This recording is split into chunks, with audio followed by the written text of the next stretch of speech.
Bonjour les enfants, c'est papa. Mon mur est un asile psychiatrique à ciel ouvert et ma salle d'attente est toujours bondée. Bienvenue à la... Faites-moi entrer l'ancien joueur de football là, les gars. Faut pas... Non, faites-le venir. Sébastien Basson. Sébastien Basson. Il s'appelle comment? Laissez-moi regarder sa fiche, s'il vous plaît. Sébastien Basson. Toi, tu as joué pour l'équipe nationale du Cameroun, non? Hein?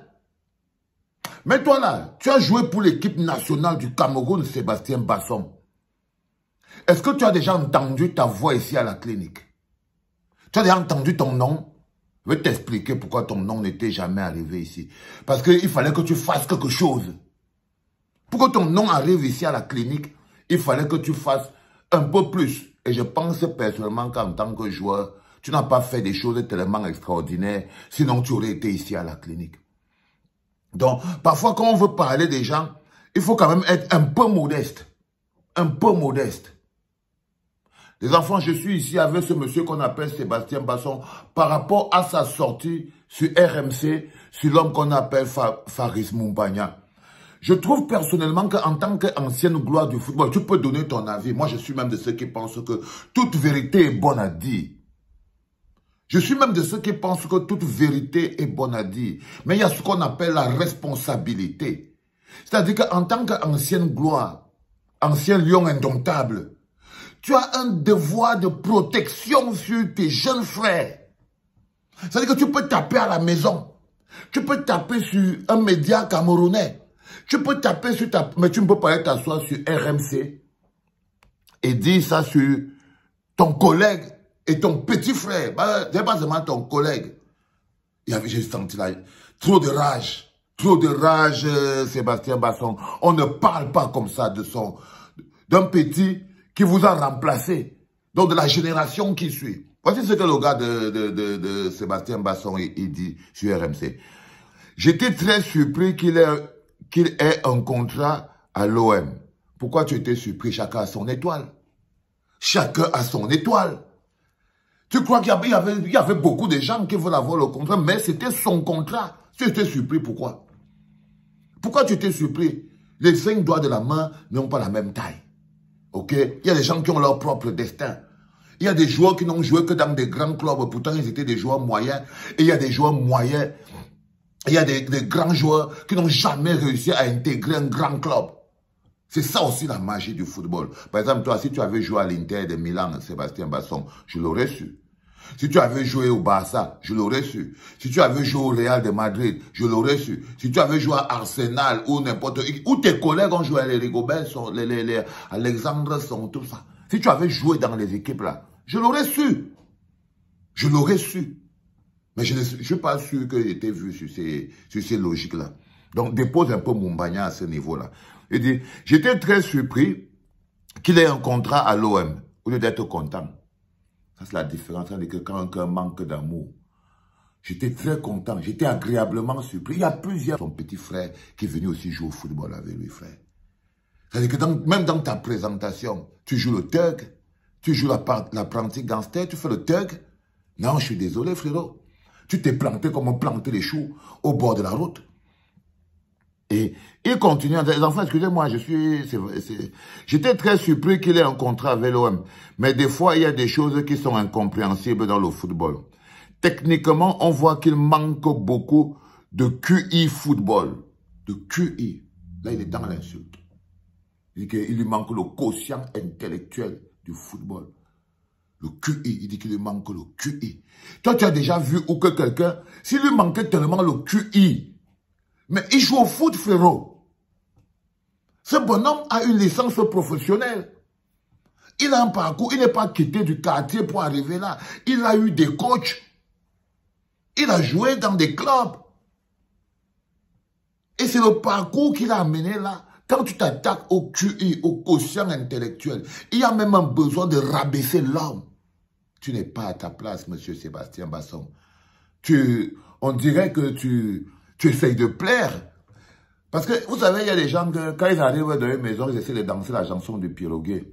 Comme il a découvert que là-bas, sur RMC, ils passent leur temps à peut-être à saquer Mumbagna, c'est-à-dire, quand c'est pas Dugarry, c'est Riolo, ils sont toujours là-bas. Peut-être que lui va être leur ami. Tu n'as même pas honte. Qu'à ton âge, tu veux être l'ami des gens, au point où tu es obligé de saquer un gars qui t'a remplacé en génération. Ça, c'est parce qu'il veut, il est amoureux, il veut être avec les Riolo.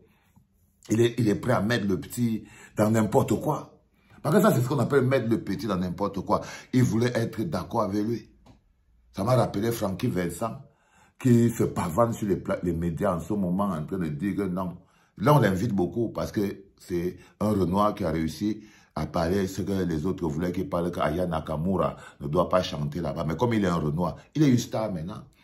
Il est une star. C'est ça que Sébastien Basson essaye de faire à Mumbagna. C'est ça que tu essayes de faire à Faris Mumbagna, mais c'est très bas. C'est très bas, insulter le QI. Il dit qu'il a un QI. Regardez le truc sur le Q et le I. Techniquement, on voit qu'il manque beaucoup de QI football. Il n'a pas fini sa formation. Il dit que le cas dit que Faris Mumbagna n'a pas fini sa formation. Même s'il n'a pas fini sa formation, frérot. Viens finir ça, lui finir ça, non? Vous servez donc à quoi, vous les grands frères? Parce que tu es son aîné dans le ballon. Non. Il n'a pas fini sa formation. Qu'est-ce qui te pousse à venir? Quelqu'un qui est titulaire chez les Lions indomptables. Je vous dis que les enfants... L'amour du pays, ce n'est pas un slogan. Hein. Il y a des joueurs qui sont venus jouer dans l'équipe nationale du Cameroun parce qu'ils ne pouvaient pas jouer dans l'équipe nationale de France. Ils ne peuvent pas aimer un pays. L'amour du pays, ce n'est pas un slogan. Quand vous l'entendez comment il parle, il y a tout sauf l'amour et le respect du pays. Parce que dans l'amour, il y a le respect. Il y a le respect. Là, vous voyez, c'est quelqu'un qui est... Il est animé par une émotion, mais ce n'est pas l'amour. Tu es animé par une émotion, Sébastien Basson, mais ce n'est pas l'amour. Ce n'est pas l'amour, c'est autre chose. C'est quelque chose de plus ridicule. Il allait plus loin en disant, il n'a pas fini sa formation. Je pense qu'il a des qualités, mais qui est au niveau très... C'est pourquoi je pense qu'il est bien utilisé quand il entre en cours de rencontre à partir du moment où les autres sont déjà fatigués physiquement et psychologiquement. Et tu entres avec beaucoup de force et de contre favorables. Il dit donc que c'est pour ça que c'est bien que lui, il entre toujours à la fin du match. Parce que les autres sont déjà fatigués, ils ne peuvent plus jouer. Et lui, il va venir avec la force, il va foncer, il peut profiter. Voilà le discours de Sébastien Basson. Sors, dégage de ma clinique. Dégage d'ici. Petit personnage. Va comme ça, là. Sors d'ici, là. Oh, regardez-moi, quelqu'un. Sors de ma clinique. Espèce de 2 à 5 francs. Donne-moi un 2 à 5 francs comme ça, dedans. Mais regardez-moi un 2 à 5, les gars. Sébastien Basson. Ah, les enfants. C'est compliqué, hein. Quand je vous dis qu'on est en pleine sorcellerie. C'est extrêmement compliqué. Mais vous devez savoir quelque chose de toi, Faris, il y a quelque chose que tu dois comprendre, fils. C'est que dès que tu deviens critiqué, tu es déjà dans l'histoire des grands joueurs. Il n'y a que les grands joueurs du monde qui sont critiqués et insultés. Pour arriver à ce niveau-là, ce n'est pas facile. Ce n'est pas facile. Et la seule manière de répondre à ça, c'est sur le terrain. Tu as pris un carton rouge, fils, parce que tu es dans le bruit. C'est la pression qui t'a fait prendre le carton rouge. C'est la pression. Ce sont tous ces récriminations, ces bashings. Mais c'est ça le football. Ça veut dire que quand tu atteins un certain niveau, c'est de ton nom qu'on parle. On parle de Neymar, on dit qu'il a pris du poids, il est gros, c'est de lui qu'on parle. Okay, on parle de Mbappé, il a fait les manières, il fait les chichis, il se prend pour une diva. C'est comme ça quand tu atteins ce niveau. Et tu atteins ce niveau, Faris. Ok? Maintenant, s'il te plaît, il faut avoir l'esprit lucide. Parce que c'est un statut. C'est un statut. Le joueur que les gens parlent son nom dans les médias, c'est un statut. Maintenant, que tu as déjà la lumière sur toi, que les médias parlent déjà de toi, et qu'ils ont même déjà un avis sur toi et tout, c'est maintenant que tu dois donc sortir le dernier pec, être concentré, être bon, parce que tu as déjà la lumière. Il ne faut pas que la pression te fasse commettre des actes compliqués. Il ne faut pas que tu es jeune, tu as 23 ans, c'est normal. Mais tu vois, là, c'est le haut niveau. Et l'une des choses que tu dois apprendre à contrôler, c'est la pression. N'écoute pas beaucoup le bruit. Écoute le bruit pour que ça te donne la force. Corrige le bruit à chaque fois. Donne-toi un but par match. Travaille pour ça. Travaille pour ça. Le reste viendra tout seul. Le reste viendra tout seul. Bonne chance, fils. Alléluia.